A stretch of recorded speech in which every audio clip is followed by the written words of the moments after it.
आज नवी मुंबई विमानतळावरून सुखोई या लढाऊ विमानाचं उड्डाण। यावेळेला एकनाथ शिंदे, देवेंद्र फडणवीस, अजित पवार, केंद्रीय राज्यमंत्री मुरलीधर मोहोळ उपस्थित राहणार। काँग्रेस हायकमांडचा आदेश असेल तर मी मुख्यमंत्री होईन, काँग्रेसचे प्रदेशाध्यक्ष नाना पटोले यांचं वक्तव्य। दसरा मेळाव्याच्या निमित्ताने सेना भवनाजवळ ठाकरे गटाच्या कार्यकर्त्यांची बॅनरबाजी। उद्धव ठाकरे यांचा भावी मुख्यमंत्री असाही उल्लेख। निवडणुकीमध्ये जातीय समीकरण साधत असताना हिंदुत्वापासून लांब जाऊ नये, भाजपच्या जुन्या कॅडरच्या कार्यकर्त्यांकडे दुर्लक्ष नको। नागपूरमधल्या संघ पदाधिकाऱ्यांसोबतच्या बैठकीमध्ये भाजपला सूचना। विधानसभा निवडणुकीच्या तोंडावरती राष्ट्रवादी काँग्रेस शरद पवार पक्षाला अमरावतीमध्ये मोठा धक्का। जिल्ह्यातील पदाधिकाऱ्यांनी आपल्या पदाचे दिले राजीनामे। जिल्हाध्यक्ष प्रदीप राऊत यांना पदावरून पायउतार केल्यामुळे नाराज पदाधिकाऱ्यांनी केलं बंड। हरियाणामधला पराभव आमच्या गोंधळामुळे झाला, बाळासाहेब थोरात यांची कबुली। तर हरियाणामध्ये पराभव झाला असला तरी राज्यामध्ये महाविकास आघाडीचं सरकार येईल, थोरात यांना विश्वास। महाविकास आघाडीमध्ये मेरिटच्या आधारावरती जागा वाटपाचं काम सुरू असून ते लवकरात लवकर पूर्ण होईल, नाना पटोले यांची माहिती। आज जळगाव जिल्ह्यामधील अमळनेर शहरामध्ये लाडकी बहीण योजनेचा कार्यक्रम होणार। यावेळी उपमुख्यमंत्री अजित पवार राहणार उपस्थित। टीका टिप्पणी करण्यासाठी आता काहीही राहिलेलं नाही। 2,30,00,000 महिलांना मुख्यमंत्री माझी लाडकी बहीण योजनेचा लाभ मिळालाय, मंत्री अदिती तटकरे यांची प्रतिक्रिया। मनोज जरांगे यांच्या दसरा मेळाव्याची तयारी अंतिम टप्प्यात। बीड जवळच्या नारायणगडावरती 900 एकर जागेमध्ये मेळावा होणार। मेळाव्यासाठी 200 एकरवरती पार्किंगची व्यवस्था। जरांगेंच्या दसरा मेळाव्याच्या निमित्ताने येणाऱ्यांसाठी 500 क्विंटल बुंदीचं गाळप। नारायणगडावरती मराठा बांधवांकडून जोरदार तयारी सुरू। बीड जिल्ह्यामधल्या सावरगाव घाट इथे पंकजा मुंडेंचा दसरा मेळावा। मेळाव्याच्या ठिकाणी 15 सीसीटीव्ही कॅमेऱ्यांची नजर असेल। यंदा बीडमध्ये 2 दसरा मेळावे होत असल्यामुळे विशेष खबरदारी। उपमुख्यमंत्री देवेंद्र फडणवीस आणि अजित पवार यांच्या हस्ते आज पुण्यामधल्या नवीन 7 पोलीस ठाण्यांचं उद्घाटन। या पोलीस ठाण्याच्या निर्मितीसाठी राज्य शासनाकडून 750 कोटी रुपयांचा निधी मंजूर। येवल्यामधले ड्युप्लिकेट नेते आता कुठे गायब झाले? ओबीसीमध्ये समावेश होणाऱ्या 15 जातींना भुजबळांचा विरोध का नाही? मनोज जरांगेंचा सवाल। तर आता मराठ्यांचे डोळे उघडणं गरजेचं, जरांगेंचं वक्तव्य। मराठ्यांना कुणबी प्रमाणपत्र देण्याचा राज्य सरकारचा मार्ग तुर्तास मोकळा। मराठ्यांना कुणबी प्रमाणपत्र देण्याच्या प्रक्रियेच्या विरोधातील याचिका 4 आठवड्यांसाठी तहकूब। धनगर समाजाच्या आरक्षणासाठी काढलेलं शुद्धीपत्रक रात्रीमधून रद्द करण्याची राज्य सरकारवरती नामुष्की। धनगरांच्या ऐवजी धनगड वाचावं असं पत्रक काढण्यात आलं होतं। धनगर समाजाने या शुद्धीपत्रकावरती घेतला होता आक्षेप। शासन मान्य खासगी अंशतः अनुदानित शाळांना 20% अनुदानाचा वाढीव टप्पा निधीसह मंजूर। राज्य मंत्रिमंडळाच्या बैठकीतला निर्णय। चित्रपट धोरण तयार करण्यासाठी 22 सदस्यीय समिती गठीत। जयदेव ठाकरे यांच्या पत्नी स्मिता ठाकरेंकडे समितीचं अध्यक्षपद।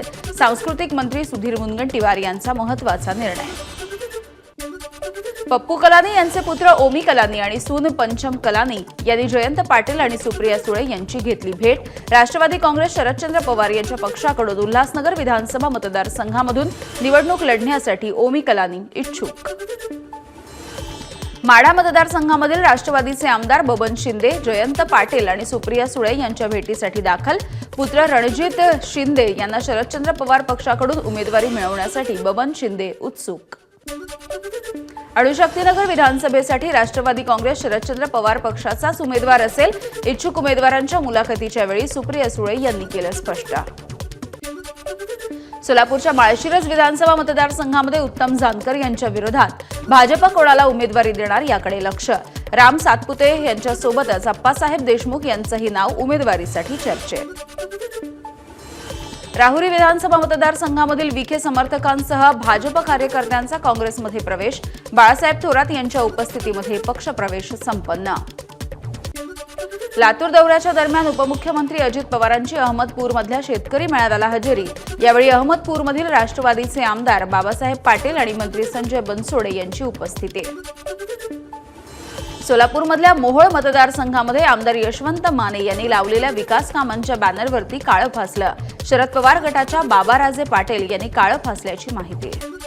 सरसकट 100% अनुकंपा पदभरती करावी, 2018 प्रमाणे 50-25-25 शासन निर्णय काढावा यासह विविध मागण्यांसाठी यवतमाळ इथे अनुकंपाधारकांचं अन्नत्याग आंदोलन, मागण्यांची दखल न घेतल्यास सहकुटुंब आत्मदहन करण्याचा आंदोलकांचा इशारा. चंद्रपूर जिल्ह्यामध्ये काँग्रेसच्या वतीनं शेतकरी, शेतमजूर आणि कार्यकर्त्यांचा मेळावा. राजुरा विधानसभेचे आमदार सुभाष धोटे यांच्या वाढदिवसाच्या निमित्तानं मेळाव्याचं आयोजन. माढ्यामध्ये प्रथमच कृषी आणि सांस्कृतिक महोत्सवाचं आयोजन. अभिजित पाटील यांच्याकडून आयोजन, मतदारांना खुश करण्याचा प्रयत्न. मुंबईच्या पश्चिम उपनगरामध्ये रात्रभरापासून मुसळधार पाऊस. मुसळधार पावसामुळे पश्चिम उपनगरामधील सखल भागांमध्ये पाणी साचलं. मुंबईमध्ये झालेल्या मुसळधार पावसामध्ये सुद्धा गरबा रसिकांनी आपल्या हिरमोड करून न घेता पावसामध्येही गरबा खेळण्याचा लुटला आनंद. मुंबईमध्ये काल रात्री झालेल्या पावसामुळे बोरिवलीच्या परिसरामध्ये नवरात्र उत्सवाच्या निमित्ताने लावण्यात आलेले बॅनर पडले. या घटनेमध्ये सुदैवाने कोणतीही जीवितहानी नाही. काल रात्री भिवंडी शहरामध्ये विजांच्या कडकडाटासह वादळी वाऱ्यासह पावसाची हजेरी. यावेळी उकाड्यापासून हैराण झालेल्या नागरिकांना काहीसा दिलासा. बुलडाणा जिल्ह्यामधल्या चिखली, खामगाव, शेगाव या तालुक्यामध्ये वादळी वाऱ्यासह मुसळधार पाऊस. सोयाबीन, कापूस काढणाऱ्या शेतकऱ्यांची मात्र मोठी तारांबळ. लातूर जिल्ह्यामधल्या अनेक भागांमध्ये तुफान पाऊस. पावसामुळे काढणीला आलेल्या सोयाबीनच्या पिकांचं मोठं नुकसान. वर्ध्याच्या काही भागामध्ये पावसाची जोरदार हजेरी. सेलू, घोराड, सुकळी, धानोली, वडगाव, रमणा इथे पावसाची हजेरी.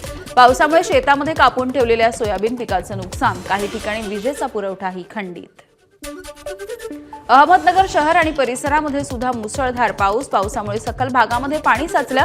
हवामान विभागाकडून 14 तारखेपर्यंत जिल्ह्याला येलो अलर्ट जारी.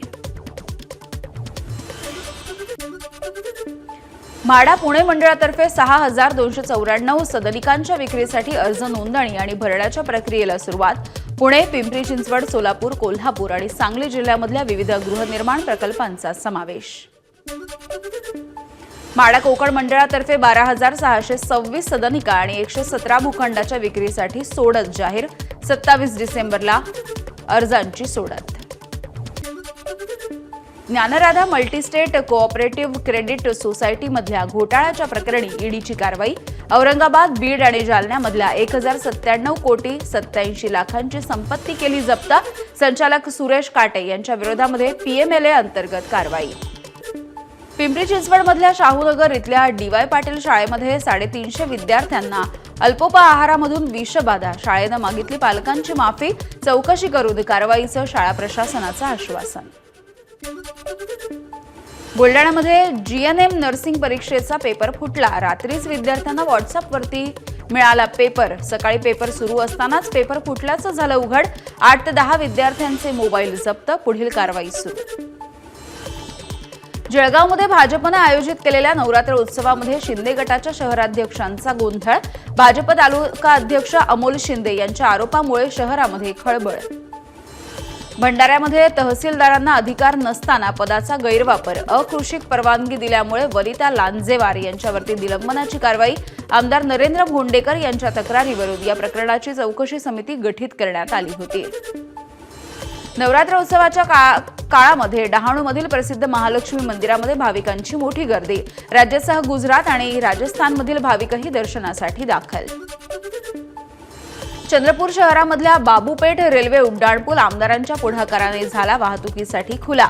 माता महाकालीची पालखी आणि भारतरत्न डॉ. बाबासाहेब आंबेडकर यांची प्रतिमा असलेला रथ सोबत घेत पूल खुला करण्यात आलाय.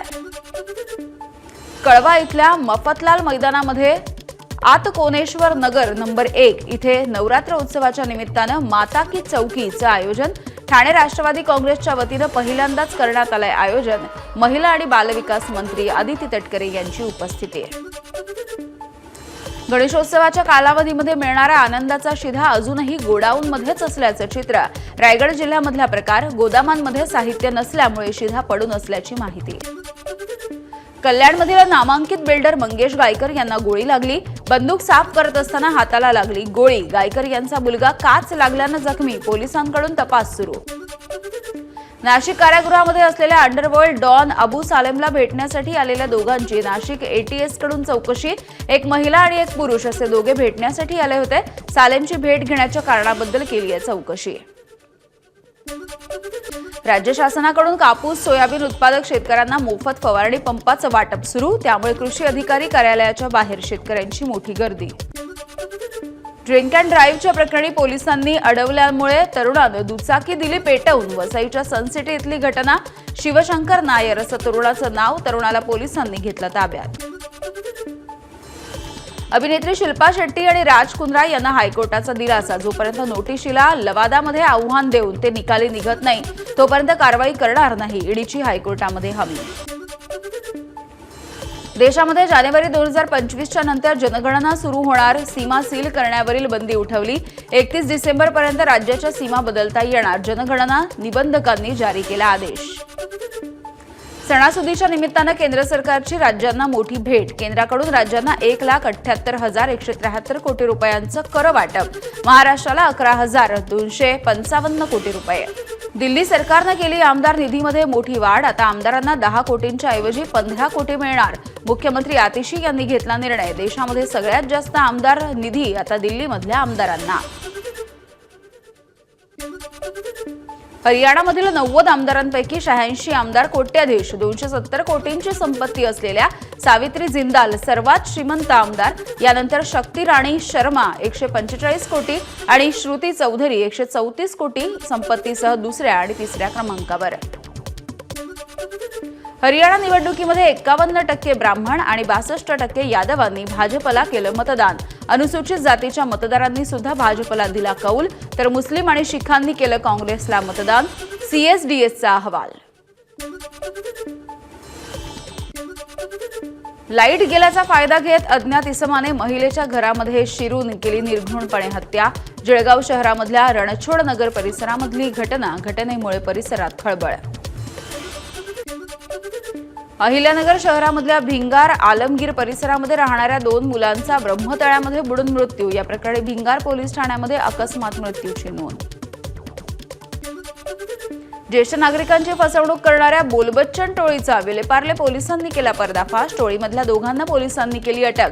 ही टोळी महिला आणि वृद्धांना गाठून बोलण्यामध्ये गुंतवून त्यांचे दागिने चोरायची। दिल्लीमध्ये 2000 कोटी रुपयांचं कोकेन पोलिसांनी केलं जप्त। रमेशनगर भागामधली एका गोदामामधून दिल्ली पोलिसांच्या विशेष पथकाची ही कारवाई। बॉलिवूडचे महानायक अमिताभ बच्चन यांचा आज 82वा वाढदिवस। कौन बनेगा करोडपती या कार्यक्रमामध्ये महानायक का जन्मोत्सव या विशेष भागामध्ये बच्चन यांचा वाढदिवस साजरा करण्यासाठी आमिर खान आणि त्याचा मुलगा जुनैद खान उपस्थित राहणार। काल एक नंबर या चित्रपटाचा प्रीमियर शो झालाय आणि यावेळेला मनसेचे अध्यक्ष राज ठाकरे यांची खास उपस्थिती बघायला मिळाली। पंतप्रधान नरेंद्र मोदी यांनी मलेशियाचे पंतप्रधान अनवर इब्राहिम यांची लाओ PDR मधल्या विएंटिन इथे घेतली आहे भेट। दक्षिण कोरियन लेखिका हान कांग यांना साहित्याचं नोबेल। आपल्या कथांसाठी प्रसिद्ध असलेल्या हान कांग यांना यापूर्वी मानाच्या बुकर पुरस्कारानं सुद्धा गौरवण्यात आलंय।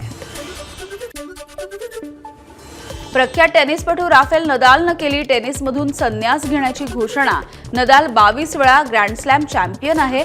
नोव्हेंबरमध्ये डेव्हिस कपच्या फायनल नंतर संन्यास घेणार असल्याची घोषणा। ABP माझा, उघडा डोळे बघा नीट।